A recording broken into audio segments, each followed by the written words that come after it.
The Grand Chamber of the Galactic Council was the largest meeting hall in the known universe. It was carved from the heart of a crystal moon and could hold representatives from 1,000 different worlds. Today it held delegates from 47 spacefaring civilizations. Every single one of them was angry at the same species. Humanity, High Arbiter Zetheron stood at the central podium. He was a Velthari, which meant he was 8 feet tall, with shimmering blue scales and 4 arms, that he used for dramatic gestures during important speeches. His species had ruled this council for 6,000 years, and in all that time, he had never seen such unanimous agreement among so many different aliens. They all wanted war. The chamber was filled with noise. The Krixali delegates clicked their mandibles in fury.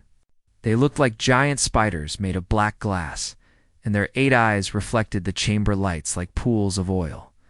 The Methadari swirled in their containment fields, their gaseous bodies changing colors to show their anger. The Torvani stomped their hooved feet against the crystal floor. The Zelphids hummed with frequencies that made nearby delegates uncomfortable. Zetheron struck the ancient gong 3 times, and silence fell across the chamber like a heavy blanket. Yes! The council has deliberated for 17 cycles, he announced. His voice was deep and carried easily through the translation systems that turned his words into something every species could understand. We have examined the evidence. We have heard the testimonies. We have reviewed the data. He paused for effect.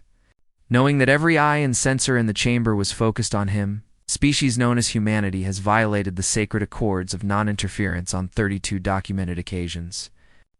They have expanded beyond their designated sector without permission. They have made contact with primitive species and shared technology with them. They have developed weapons that threaten the stability of 3 entire quadrants of the galaxy. Murmurs of agreement rippled through the chamber. The Krixal ambassador, a particularly large specimen named Krixveth, rose on its 8 legs and chittered its approval. The sound was translated as enthusiastic support for whatever punishment the council decided to impose. Furthermore, Zetheron continued, humanity has refused to comply with council directives. They have ignored our warnings. They have rejected our authority. They have behaved as if the laws that govern all civilized species do not apply to them. He raised all 4 of his arms in the traditional gesture of judgment. Therefore, the Galactic Council formally declares a state of war against the Terran Confederacy. Their worlds will be blockaded. Their fleets will be destroyed. Their colonies will be occupied. Their species will be confined to their original homeworld until such time as they demonstrate proper respect for galactic law and civilizational maturity. The chamber erupted in cheering, roaring, clicking, humming, and a dozen other sounds of approval. 47 species, many of whom had fought each other for millennia, were united for the first time in their shared hatred of these upstart humans. But one seat in the chamber remained calm. The human delegation consisted of a single person. He was a middle-aged man with graying hair at his temples and a face that looked like it had seen many long meetings. He wore a simple gray suit that was neither impressive nor memorable. He sat with his legs crossed and his hands folded in his lap, and throughout the entire proceeding, he had not moved or spoken or shown any reaction at all. His name was Henry Bishop, and he looked like the most bored person in the entire galaxy. Zetheron turned his attention to the human with barely concealed satisfaction. This was the moment he had been waiting for. He wanted to see fear in those strange round eyes. He wanted to watch the human realize the magnitude of what was about to happen to his species. The human representative will now be given the opportunity to respond, Zetheron announced. Though I doubt any words can change what has already been decided. Henry Bishop did not stand up. He did not make a dramatic speech. Instead, he reached slowly into the briefcase beside his chair. Every weapon in the chamber immediately pointed at him. Guards surged forward from their positions along the walls. The Krixal ambassador produced venomous barbs from its thorax. The Torvani delegate pulled out a plasma pistol. Even the gaseous Methadari compressed itself into a denser, more threatening form. Henry ignored all of them. He pulled out a newspaper. It was an actual paper newspaper. The kind that had been nearly extinct on Earth for 3 centuries before experiencing a nostalgic revival. It had black ink on thin gray paper, and it crinkled slightly as Henry unfolded it. He reached into his jacket pocket and pulled out a pair of reading glasses. He placed them carefully on his nose and adjusted them till they sat just right. Then he began to read. The chamber fell into confused silence. This was not any reaction they had anticipated. The humans were supposed to beg for mercy. They were supposed to make desperate threats. They were supposed to cry or rage or plead. They were not supposed to read the newspaper. Human Envoy, Zetherin said, his scales shifting to a purple color that indicated confusion. You have been informed that the combined military forces of 47 civilizations have declared war upon your species. This represents the largest military coalition in the history of the galaxy. Over 18,000 warships will be mobilized against you. Your response is to read? Henry turned a page without looking up. Ham. There is a lovely article here about a baking competition in Nebraska. Someone made a pie shaped like the Andromeda Galaxy. Very creative. The crust work alone must have taken hours. Crixveth stepped forward, its 8 legs clicking against the crystal floor. You insult us with this display of disrespect. Do you not comprehend the forces that are arrayed against you? The Crixall swarm alone commands 400 hive ships. Each vessel carries enough bio-warriors to consume an entire continent. We could devour your homeworld in a single feeding cycle. That does sound impressive, Henry agreed. He still did not look up from his newspaper. Oh, look at this. The Cubs might actually make the playoffs this year. My nephew will be absolutely thrilled. He has been waiting his whole life for this. The Methadary delegate pulsed with barely contained rage. Its gaseous form cycled through colors that indicated extreme hostility, and its translated voice emerged as an angry hiss. We have studied your pathetic species. Your Terran Confederacy possesses only 212 vessels capable of faster-than-light travel. Your combined military personnel number less than 4 million individuals. You are outnumbered by a factor of 1,000 to 1. This is not a war. This is an execution. Henry Bishop finally looked up from his newspaper. He removed his reading glasses slowly, tucked them into his breast pocket with careful precision. His expression had not changed. He still looked bored, perhaps even slightly sleepy. Like a man who had sat through too many meetings and was thinking about what he would have for dinner. You have done your homework, he said mildly. That is very thorough of you. I appreciate the effort. But I am curious about something. He stood up from his chair, and despite his unremarkable appearance, something in the room shifted. The guards did not lower their weapons, but they seemed less certain about using them. Did your intelligence teams happen to note what percentage of humanity's economy is devoted to military applications? The Methadary flickered uncertainly. Our analysts estimated approximately 12%, which is high by galactic standards but insufficient to challenge our combined forces. Henry smiled. It was not a reassuring smile. 4%, he said softly. We spend 4% of our gross domestic product on defense, and most of that goes to pensions and health care for our veterans. The chamber was silent. We have been at peace for 300 years, Henry continued. We stopped building warships a very long time ago because we found the whole enterprise rather dull. The vessels you have counted are antiques, museum pieces. We keep them around for parades and historical reenactments and school field trips. He picked up his newspaper and tucked it under his arm.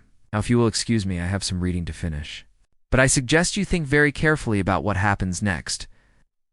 And with that, Henry Bishop sat back down, opened his newspaper, and resumed reading about the pie shaped like Andromeda. The grand chamber of the Galactic Council had never been so quiet. 3 days passed after the declaration of war, and the Galactic Council was in chaos. The delegates had expected many things from humanity. They had expected panic.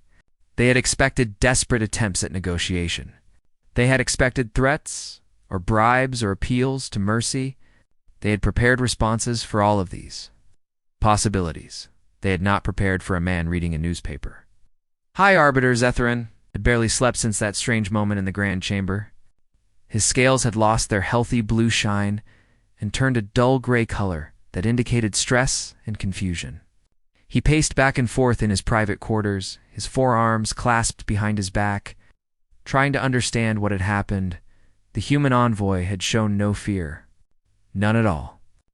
He had been told that 18,000 warships were about to descend upon his people, and he had responded by reading about a pie shaped like a galaxy. Either the human was insane, or he knew something the Council did not. Zetheron had ordered his intelligence services to dig deeper into humanity's capabilities. The reports that came back were strange and contradictory. Humanity had no significant military. Their defense budget was tiny. Their warships were old and poorly maintained. By every measure the Council used to evaluate threats, humanity should have been terrified. But the humans were not terrified. The humans were going about their normal lives as if nothing had happened. Their news channels were not discussing the war. Their governments had not declared emergencies. Their citizens were more interested in sports and entertainment than in the massive alien fleet that was supposedly about to destroy them. It made no sense. Emergency session convened in a smaller chamber than before. Only the most senior delegates were present, representing the 12 most powerful civilizations in the coalition.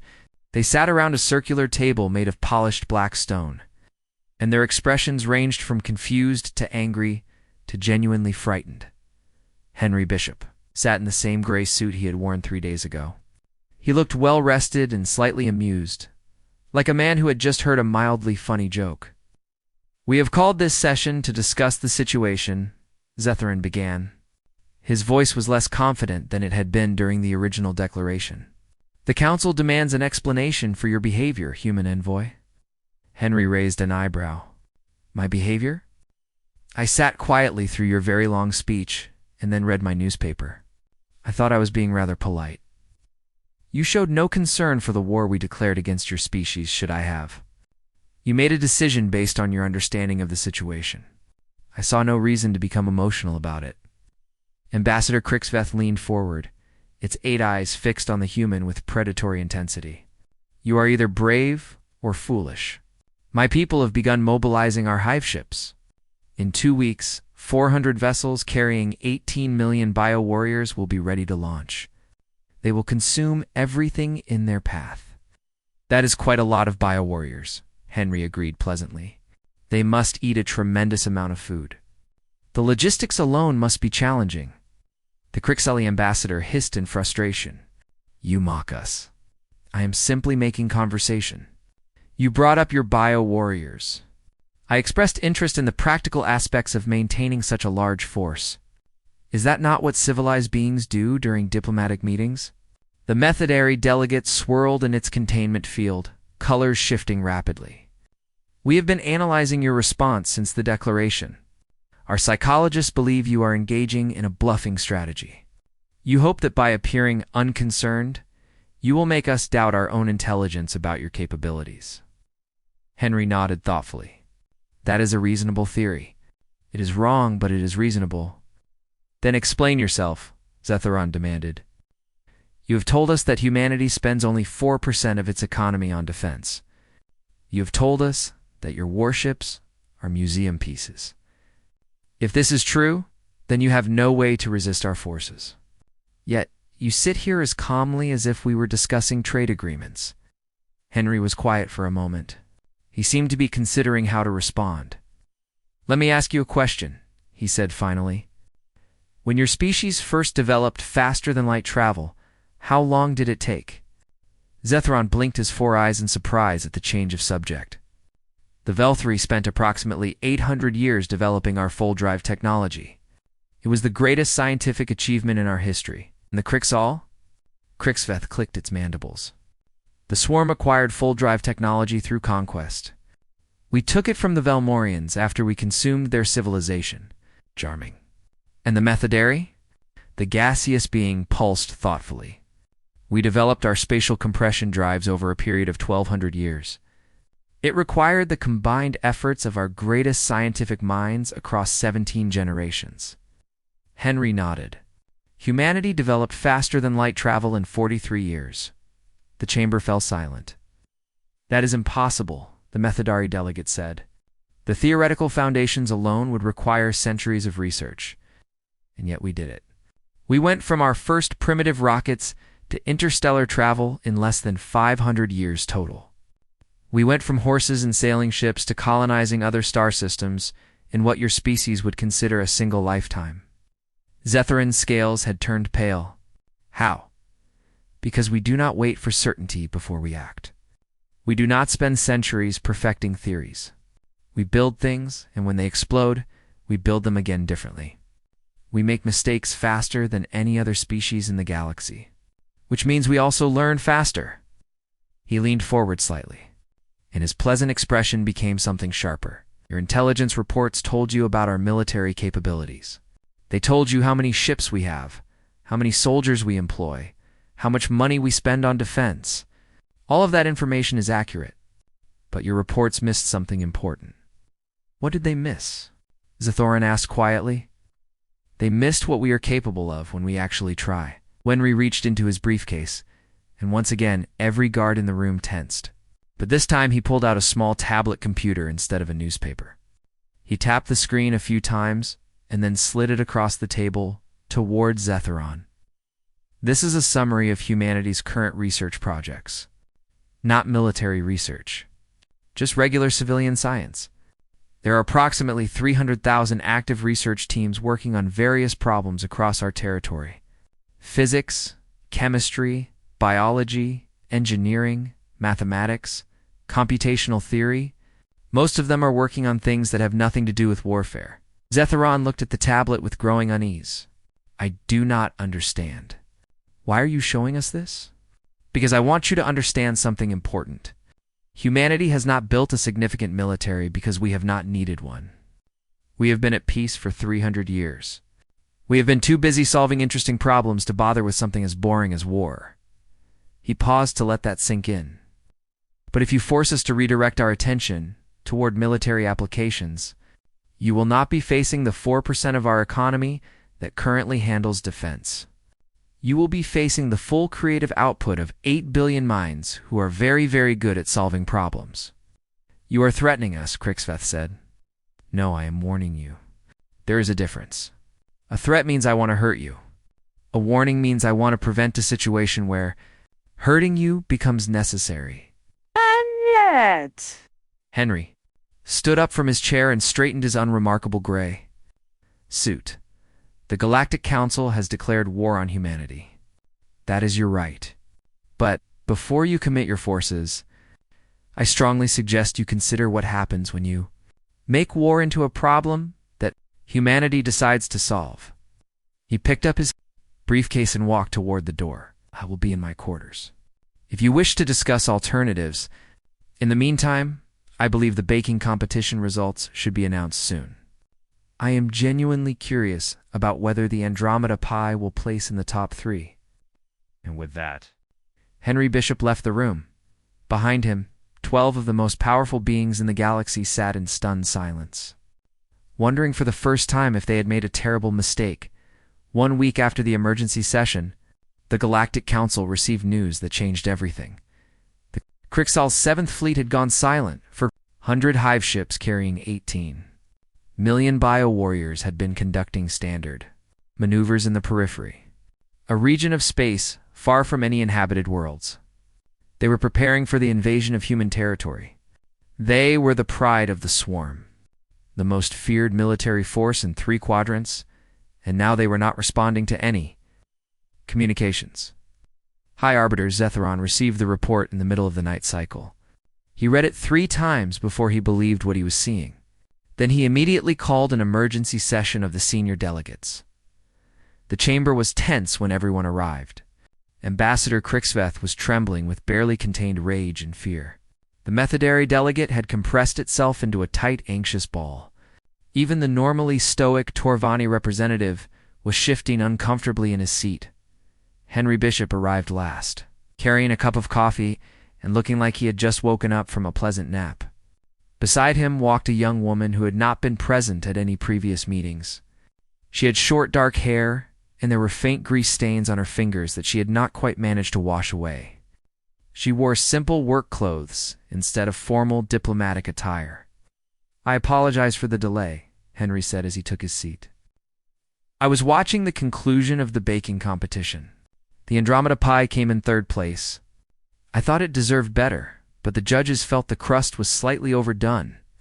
This is not the time for your games, Zetharon snapped. His scales were cycling through colors so rapidly that he looked like a broken display screen. The Krixal 7th Fleet has gone dark. 400 ships have stopped responding. We demand to know what has happened. Henry took a sip of his coffee. That does sound concerning. Have you tried turning them off and on again? Crixveth slammed 4 of its legs against the table. 18 million of my people were on those ships. 18 million warriors bred for combat, trained from birth to serve the swarm. They are not responding because they are dead. All of them. Dead. The young woman beside Henry raised her hand slightly. Actually, the ships themselves are fine.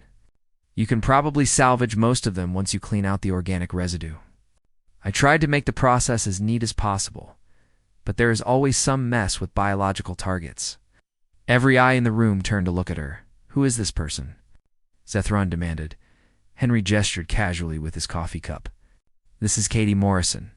Her official title is Technical Consultant, but that does not really capture what she does. Katie is what we call an engineer. She likes to build things and solve problems. She is responsible for the destruction of our fleet. Crixveth's voice was barely a whisper. Katie shrugged. I designed the system that did it. A colleague of mine built the delivery probe. Someone else handled the navigation calculations. It was a team effort, really.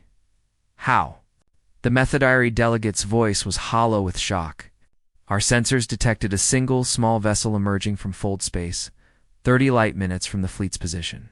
It transmitted a brief message and then departed. That is all.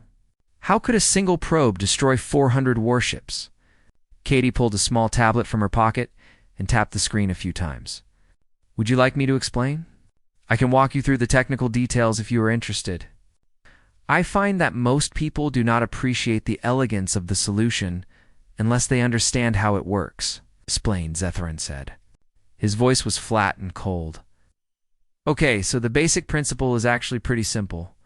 Every biological organism has a specific molecular structure. The Crixali biowarriors are carbon-based life forms with a particular cellular composition. Once you understand that composition, you can design a compound that disrupts their cellular integrity at the molecular level. She said this as casually as if she were describing a recipe for soup. The tricky part was delivery, Katie continued. The hive ships have excellent shielding against energy weapons and physical projectiles, but they have to cycle their atmosphere to keep the biowarriors alive. That creates a vulnerability. The probe released a cloud of nanoscale particles into the region of space around the fleet. The particles were designed to be drawn into the atmospheric cycling systems. Once inside, they activated and released the disruptive compound. You poisoned them, Crixveth said. That is a crude way to describe it, but essentially yes. The compound caused immediate and irreversible cellular collapse in any Crixal biological tissue it contacted. The process took approximately 4 seconds per organism. Given the number of biowarriors on each ship, the entire fleet was neutralized in under 2 minutes. The chamber was absolutely silent. The probe also transmitted full technical specifications for the compound and the delivery system, Katie added. We thought you might find it useful for pest control or something. We killed 18 million sentient beings, the Methodari delegate said slowly. And you sent us instructions on how to do it ourselves. The instructions were more of a professional courtesy. We wanted you to understand that this was not some mysterious super weapon. It was just chemistry and engineering. Anyone with sufficient knowledge could have developed something similar. How long did it take you to create this weapon? Zetharon asked. His voice was barely audible. Katie thought about it for a moment. The compound itself took about 3 days. The delivery system took another 2 weeks, but most of that was miniaturization work. The hardest part was getting everything small enough to fit on a probe that could be launched without being detected. 3 days, Crixveth repeated. You developed a weapon capable of destroying our greatest fleet in 3 days. The actual weapon, yes. Like I said, the delivery system took longer. I am a bit of a perfectionist when it comes to engineering problems. Henry set down his coffee cup and leaned forward. I think this is a good moment to revisit our earlier conversation about humanity's capabilities. Katie is not a military scientist. She does not work for any defense organization. Her normal job involves developing better water filtration systems for colony worlds. Water filtration, Zetheron said numbly. She has a hobby interest in molecular chemistry and a general enthusiasm for solving interesting problems. When the Council declared war, I asked her if she could come up with something to demonstrate our capabilities. She said yes, and asked for 3 weeks. She finished early, Katie nodded. I had some free time. And honestly, the Crixall biology was not that complicated once I got a good sample to study. No offense, Crixfith did not respond. The ambassador seemed to have lost the ability to speak. The point of this demonstration, Henry continued, was not to kill your warriors. We take no pleasure in death. The point was to show you what happens when humanity decides to solve a problem. He stood up and walked slowly around the table, his hands clasped behind his back. You have spent thousands of years building your military forces. You have bred warriors and constructed fleets and developed strategies. All of that work, all of that investment, was rendered worthless in 3 days by one young woman. With a chemistry set and too much free time, he stopped in front of Zetheron and looked directly into the High Arbiter's 4 eyes. This is what I was trying to warn you about. Humanity does not fight wars the way you do. We do not line up our forces and clash in honorable battle. We look at the problem, we find the most efficient solution, and we implement it. If that solution happens to make your entire military obsolete overnight, that is simply how the problem gets solved. What do you want from us? Zetheron asked quietly. The same thing I wanted from the beginning. Peace. We have no interest in conquering your worlds or destroying your civilizations. We just want to be left alone to pursue our own interests. But if you continue down this path, we will continue solving problems. And I promise you, you will not like our solutions. Katie raised her hand again. I have already started working on countermeasures for the Methadarian Torvani military capabilities. I should have preliminary designs ready by next week, but I would really rather get back to my water filtration project. It is much more interesting than weapons work. Henry smiled his unsettling smile. The choice is yours, High Arbiter. War or peace? Destruction or cooperation? We are happy with either outcome, but I strongly suggest you choose wisely. The private meeting chamber was a small room designed for quiet conversations rather than grand speeches. There were no guards, no weapons, no recording devices. Just 5 chairs arranged around a simple wooden table that looked out of place among all the crystal and metal of station. Nexus Prime High Arbiter Zetheron had requested this meeting personally. He had asked for no witnesses and no formal protocols. He simply wanted to understand. Sitting across from him were Henry Bishop and Katie Morrison. The human envoy looked as calm and unremarkable as ever. The young engineer was fidgeting with a small device she had pulled from her pocket, taking it apart and putting it back together without really thinking about it. I have served the Galactic Council for 200 years, Zetheron began quietly. I have negotiated treaties with species that communicate through chemical signals. I have mediated disputes between civilizations that have been at war for longer than humanity has existed. I thought I understood how the galaxy works. Paused and looked at Henry with something that might have been exhaustion. I do not understand humanity. I do not understand how you think or why you act the way you do. And that terrifies me more than any weapon you could create. Henry nodded slowly. That is a fair reaction. We are rather strange by galactic standards. Explain it to me. Not as a diplomat delivering threats, but as one thinking being to another. Help me understand what humanity is. Henry was quiet for a long moment. He seemed to be considering how to answer such a large question. Let me start with a story, he said finally. About 400 years ago, before humanity had developed faster-than-light travel, we sent a probe to explore the outer edges of our solar system. The probe was called Voyager. It was a simple machine with primitive instruments and a tiny amount of computing power. By the time it reached the edge of our system, It had been traveling for over 40 years. That seems inefficient, Zetheran said. It was incredibly inefficient. But we sent it anyway, because we wanted to know what was out there. We could not wait for better technology. We could not wait for certainty. We just pointed this little machine at the darkness and said, go. Katie looked up from her device. That is kind of the whole human thing right there. We cannot stand not knowing something. It makes us uncomfortable in a way that is hard to describe. All species are curious, Zetheran said. Curiosity is a survival trait. Yes, but most species satisfy their curiosity and then stop. They learn what they need to know, and then they focus on maintaining what they have built. Humans do not work that way. We learn something new and immediately want to know more. Every answer creates 10 new questions. It never ends. Henry leaned back in his chair. The Galactic Council has been spacefaring for approximately 40,000 years. In that time, you have made steady improvements to your technology. Better engines, stronger shields, more efficient power systems. Each generation builds slightly on what came before. It is a sensible approach that minimizes risk and ensures stability. That is the path of wisdom, Zetheran agreed. Perhaps. But humanity has been spacefaring for only 400 years.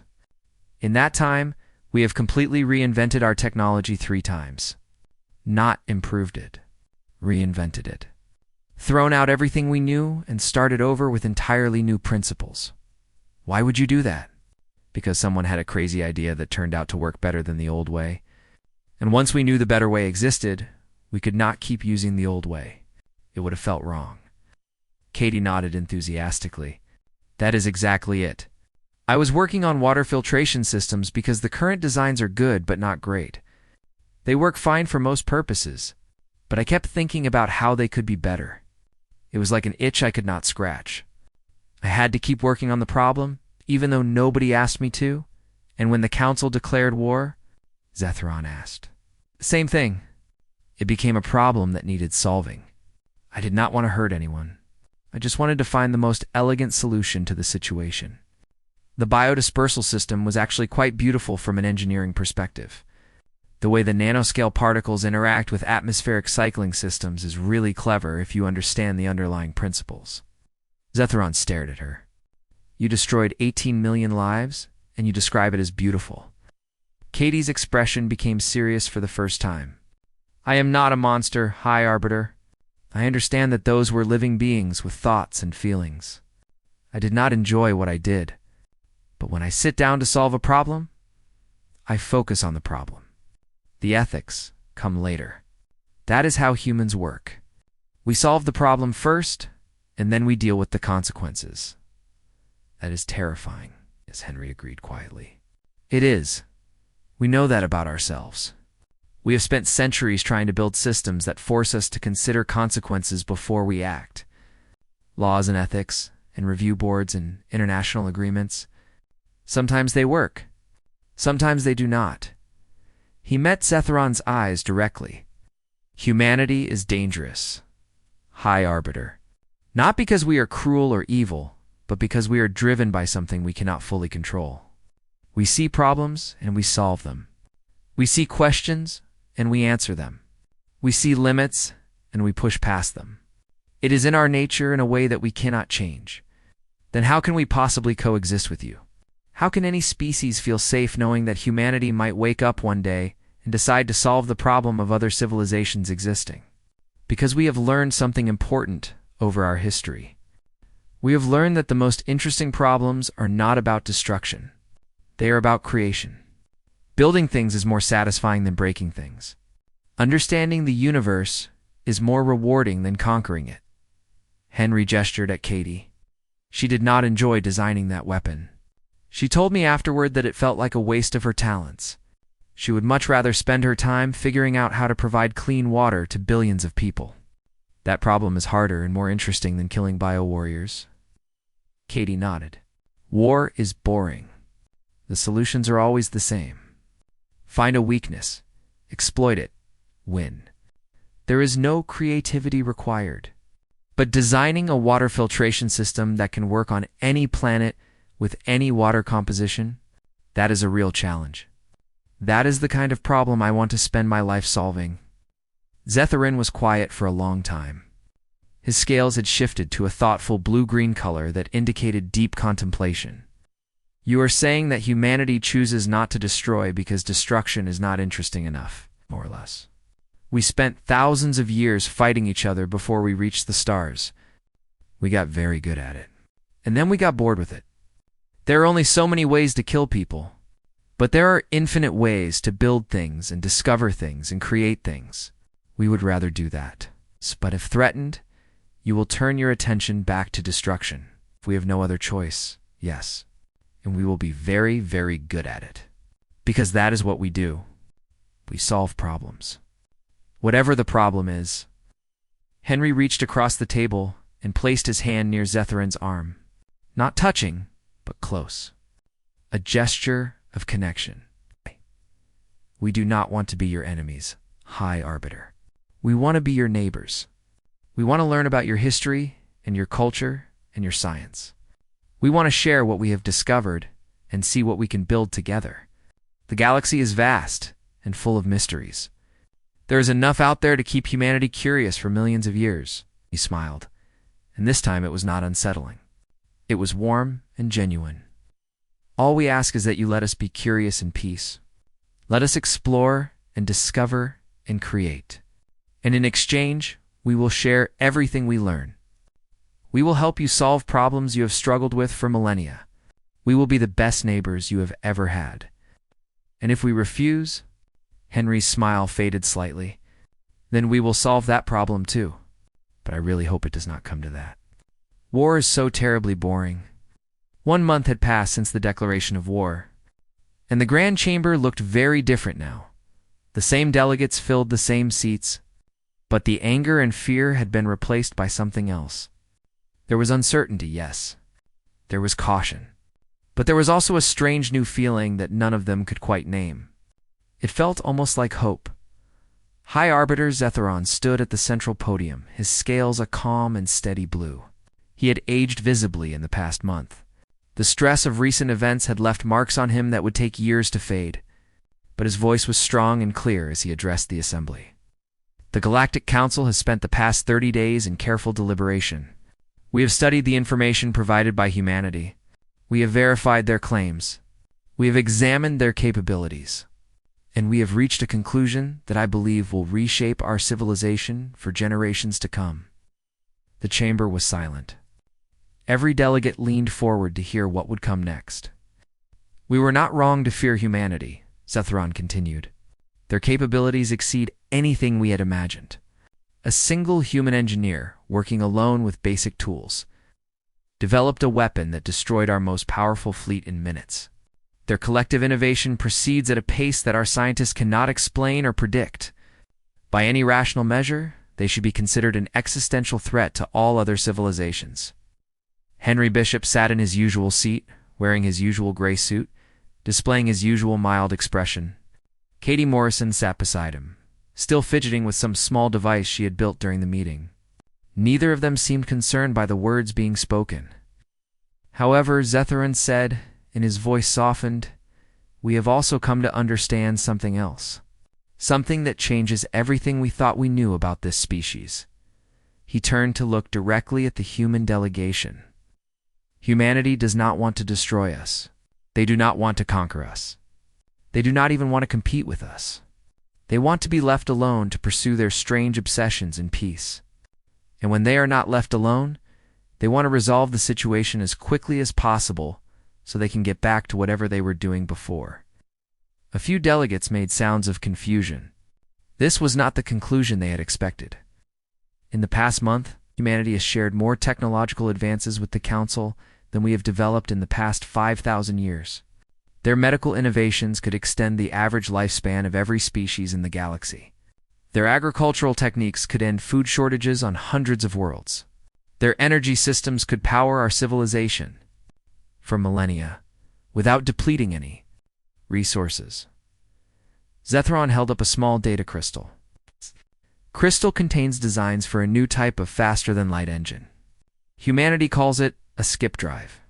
It is approximately 600 times more efficient than our current full-drive technology.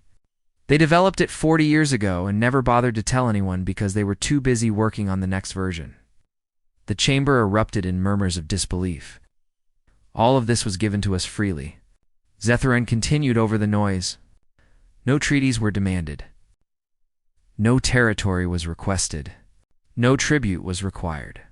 The human envoy simply handed us the information and said he thought we might find it useful. He set down the crystal and looked out at the assembled delegates, asked the human envoy why his species would help us after we threatened to destroy them. Do you know what he said?